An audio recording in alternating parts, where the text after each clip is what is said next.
أهلا بيكم في قناة مصر أرض الحضارة والتاريخ. متحف الحضارة فيه مجموعة متميزة جدا من الأدوات الحجرية الخاصة بعصور ما قبل التاريخ.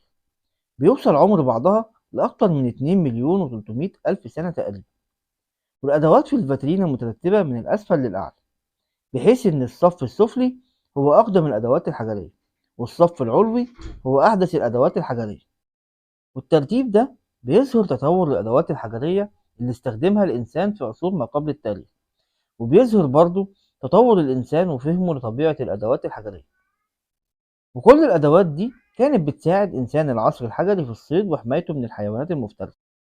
وعلى الرغم من تشابه الأدوات الحجرية لكل شعوب العصر الحجري تقريبا، ولكن الأدوات الحجرية للإنسان المصري كان ليها طابع مميز، حيث كانت أكثر دقة من مثيلتها التي عثر عليها في باقي العالم.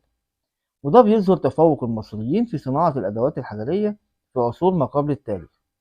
أما السكاكين ومطحنة الحبوب دي فدول من مقبرة شخص اسمه حماقة من عصر الأسرة الأولى، حيث اعتاد المصريين في ذلك الوقت على صنع المطاحن الحجرية لطحن الحبوب عليها، مثل طحن الدقيق لصناعة الخبز.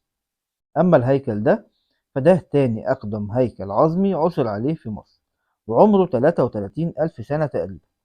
أما أقدم هيكل عظمي عثر عليه في مصر فهو هيكل طفل التلامسة، واللي عمره أكتر من 55 ألف سنة تقريبا، واللي موجود برضه في متحف الحضارة ولكن لسه بيتم ترميمه. الهيكل عثرت عليه البعثة البلجيكية سنة 1980، وتسمى باسم هيكل نزلة خاطر نسبة لمنطقة نزلة خاطر في صعيد مصر، ودي المنطقة اللي عثر فيها على الهيكل. وكان جنب الهيكل الفأس الحجري الخاص بيه. وخرج الهيكل والفأس مع البعثة البلجيكية سنة 1980، وده لإجراء عمليات الترميم على الهيكل والفأس. وقد تم استعادة الهيكل سنة 2015، وتم ترميمه بواسطة مرممين متحف الحضارة، اللي اكتشفوا إن الهيكل تم ترميمه بشكل خاطئ بواسطة البعثة البلجيكية. وتم استعادة الفأس سنة 2017.